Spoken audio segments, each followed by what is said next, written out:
Alesia, hai să facem băiță, tati. Tătuțu. E blană. Tătuțu. Iubita. Iubita.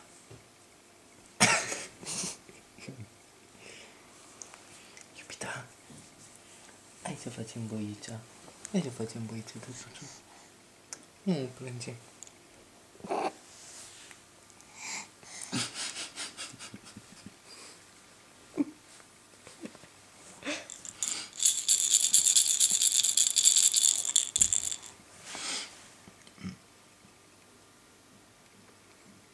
Alesia! Mama! Hai, mami! Iubita. Iubita. Iubita. Hai să facem băița, iubita. Hai să facem băița.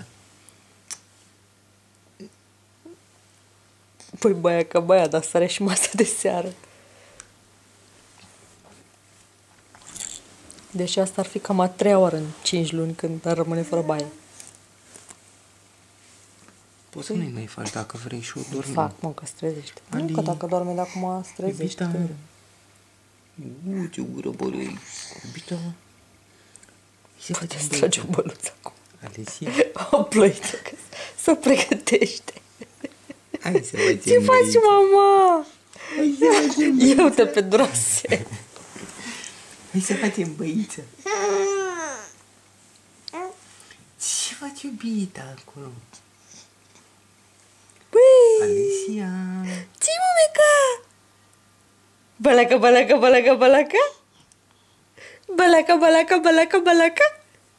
Durasel! Sau facem avionul? Vine avionul, vine avionul, vine avionul. Vine avionul, vine avionul.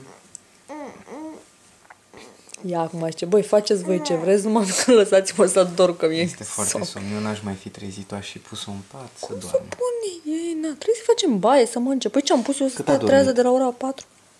10 minute a dormit, nu? Cam un sfert de oră. Ai dormit cam mult, iubita. 15 minute. Cam mult, cam mult, cam mult.